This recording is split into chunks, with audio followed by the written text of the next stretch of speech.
Lenora. Lenora is different from others. Years of perfect stitching experience. Lenora linen, cotton cloth and stitching. Pandikad Road, Vandoor. Wayanad മുണ്ടക്കയിലുണ്ടായ വലിയ ഉരുൾപൊട്ടൽ ദുരന്തത്തിന്റെ ബാക്കി പത്രമാവുകയാണ് നിലമ്പൂരും. നിലമ്പൂർ പോത്തുകൽ മുണ്ടേരി ഭാഗങ്ങളിൽ ചാലിയാറിന്റെ വിവിധ കടവുകളിൽ നിന്ന് ഒരുപാട് മൃതദേഹങ്ങളും മൃതദേഹ അവശിഷ്ടങ്ങളുമാണ് നിലമ്പൂർ ജില്ലാ ആശുപത്രിയിൽ എത്തിച്ചുകൊണ്ടിരിക്കുന്നത്. 3 ദിവസമായി മലപ്പുറത്തിന്റെ മനുഷ്യ വിഭവശേഷി അധികൃതർക്കൊപ്പം ചാലിയാറിന്റെ ആഴങ്ങളിൽ മുങ്ങിത്താഴ്ന്ന തിരച്ചിൽ തുടർന്നുകൊണ്ടിരിക്കുകയാണ്. അതിനിടെ മുണ്ടേരി ഫാമിനകത്ത് തിരച്ചിലിനായി എത്തിച്ചേർന്നിട്ടുള്ള എമർജൻസി റെസ്ക്യൂ ഫോഴ്സ്, അതുപോലെ തന്നെ സന്നദ്ധ പ്രവർത്തകർ മൃതദേഹ അവശിഷ്ടങ്ങൾ ലഭിച്ചിട്ടുണ്ട്. പക്ഷേ പ്രതികൂലമായ ഒരു സാഹചര്യം, പ്രതികൂലമായ കാലാവസ്ഥാ സാഹചര്യം അവിടെ നിലനിൽക്കുന്നുണ്ട്. എയർലിഫ്റ്റ് അടക്കമുള്ള സംവിധാനങ്ങൾ വേണമെന്നുള്ള ആവശ്യവും ഈ സന്നദ്ധ പ്രവർത്തകരും രക്ഷാപ്രവർത്തകരും റവന്യൂ ഉദ്യോഗസ്ഥരോട് അപേക്ഷ നൽകിയിട്ടുണ്ട്. പക്ഷേ അല്പസമയത്തിനകം ലഭിച്ച വിവരം എന്ന് പറയുന്നത് അവിടെ മുണ്ടേരി ആ ഭാഗത്ത് എയർലിഫ്റ്റിംഗ് സംവിധാനം സാധ്യമല്ല എന്നുള്ള ഒരു കാര്യം ഇപ്പോൾ നമുക്ക് ലഭിക്കുകയാണ്. കാരണം തീർച്ചയായും അവിടെ നിബിഡമായിട്ടുള്ള വനപ്രദേശമാണ്. അതേപോലെ തന്നെ വനപ്രദേശത്തോടൊപ്പം ഈ നിലമ്പൂർ ഭാഗത്ത് പലയിടങ്ങളിലായി കനത്ത മഴ പെയ്യുന്ന ഒരു സാഹചര്യവും നിലനിൽക്കുന്നുണ്ട്. ചുങ്കത്തറ പൂക്കോട്ടുമണ്ണ റെഗുലേറ്റർ കം ബ്രിഡ്ജിന് സമീപത്ത് നിന്ന് കണ്ടെത്തിയ 2 ശരീരഭാഗങ്ങളാണ് നിലമ്പൂർ ജില്ലാ ആശുപത്രിയിൽ അല്പസമയം മുമ്പ് എത്തിച്ചത്.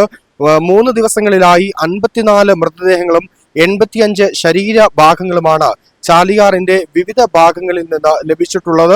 131 പോസ്റ്റ്മോർട്ടം ഇന്ന് വ്യാഴാഴ്ച 131 പോസ്റ്റ്മോർട്ടം ഇന്ന് പുലർച്ചെയോടെ പൂർത്തീകരിച്ചിട്ടുണ്ട്. ബാക്കി മൃതദേഹങ്ങളുടെ പോസ്റ്റ്മോർട്ടം നടപടികൾ പുനരാരംഭിച്ചിട്ടുണ്ട്. തിരിച്ചറിഞ്ഞ 3 മൃതദേഹങ്ങൾ ബന്ധുക്കൾ ഏറ്റുവാങ്ങി കൊണ്ടുപോയി.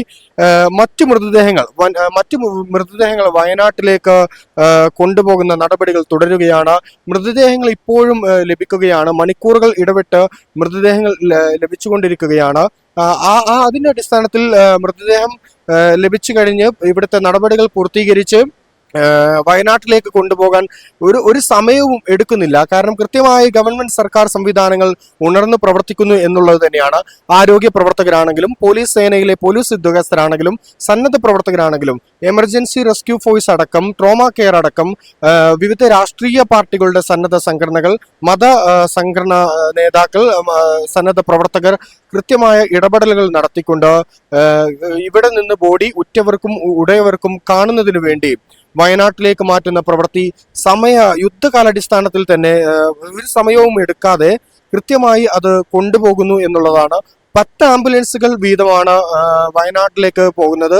10 ആംബുലൻസുകൾക്ക് മുന്നോടിയായി പോലീസ് വാഹനത്തിന്റെ അകമ്പടിയോട് കൂടിയിട്ടാണ് വയനാട്ടിലേക്ക് ഈ മൃതദേഹങ്ങൾ എത്തിക്കുന്നത്.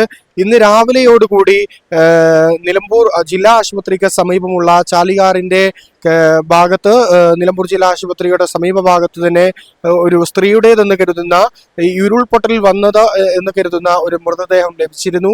അതുപോലെ തന്നെ ഇന്നലെ വൈകിട്ടോടുകൂടി ഒരു സ്ത്രീയുടെ മൃതദേഹം കൂടി ലഭിച്ചിട്ടുണ്ടായിരുന്നു. ഇങ്ങനെ നോക്കുമ്പോൾ വയനാട് ഉരുൾപൊട്ടൽ സംഭവിച്ച് നിലമ്പൂർ ഭാഗത്ത്, മലബാറിന്റെ ഭാഗത്ത് ഒരുപാട് നാശനഷ്ടങ്ങൾ സംഭവിച്ചു, ജീവഹാനി സംഭവിച്ചു. ഒരുപാട് മനുഷ്യ ശരീര അവശിഷ്ടങ്ങളും വേദനയാകുന്ന, സങ്കടപ്പെടുത്തുന്ന, നൊമ്പരപ്പെടുത്തുന്ന കാഴ്ചയാണ് 3 ദിവസമായി നിലമ്പൂർ ജില്ലാ ആശുപത്രി പരിസരത്ത് തുടരുന്നത്. സന്നദ്ധ പ്രവർത്തകരുടെ വലിയ ഒരു നീണ്ട നിര തന്നെയുണ്ട്. അതുപോലെ തന്നെ നിരനിരയായി കിടക്കുന്ന ആംബുലൻസുകൾ രാത്രിയും പകലുമായി നിലമ്പൂർ ടൗണിൽ സമീപത്ത് പാർക്ക് ചെയ്യുന്നു. ഒരു സമയത്ത് ഇവിടേക്ക് എത്തിച്ചേരുന്നു. മോർച്ചറിയിൽ നിന്ന് മൃതദേഹം കയറ്റി 10 ആംബുലൻസുകൾ നീണ്ട് നിലമ്പൂർ ജില്ലാ ആശുപത്രിക്ക് സമീപം നിലമ്പൂർ ടൗണിൽ കിടക്കുന്നു. ഇപ്പോഴും ആംബുലൻസുകൾ കടന്നു വരിക തന്നെയാണ്. കാരണം ഈ ആംബുലൻസ്, ഇപ്പോൾ വന്ന ആംബുലൻസിൽ മൃതദേഹം കൊണ്ടുപോകും. അതിനുശേഷം ഈ മൃതദേഹം കൊണ്ടുപോയി നിലമ്പൂർ ടൗണിന് സെൻട്രലായി പാർക്ക് ചെയ്ത് അടുത്ത 10 ആംബുലൻസുകൾ ആയി കഴിഞ്ഞാൽ ആ മൃതദേഹം പോലീസ് എസ്കോർട്ടോടുകൂടി വയനാട്ടിലേക്ക് തിരിക്കും. ഇങ്ങനെ മൃതദേഹങ്ങൾ കൊണ്ടുവരുന്നു, മൃതദേഹങ്ങൾ ലഭിക്കുന്നു. ഇങ്ങനെ തന്നെയാണ് 3 ദിവസമായി തുടർച്ചയായി ഇവിടെ നടന്നുകൊണ്ടിരിക്കുന്നത്. ക്യാമറ പേഴ്സൺ സഹദ് സക്കീറിനോടൊപ്പം അർഷാദ് അൻവർ, ഈസ്റ്റ് ലൈവ്, നിലമ്പൂർ. 1000 രൂപയുടെ 18 മാസ തവണകളും സ്കീം 2-ൽ 2000 രൂപയുടെ 15 മാസ തവണകളുമാണുള്ളത്. ഓരോ മാസവും നറുക്കെടുപ്പ്. വിജയികൾ തുടർന്ന് പണമടയ്ക്കേണ്ടതില്ല. Anupama gold gallery, golden diamond, Edavanna, Thiruvali, Othayi.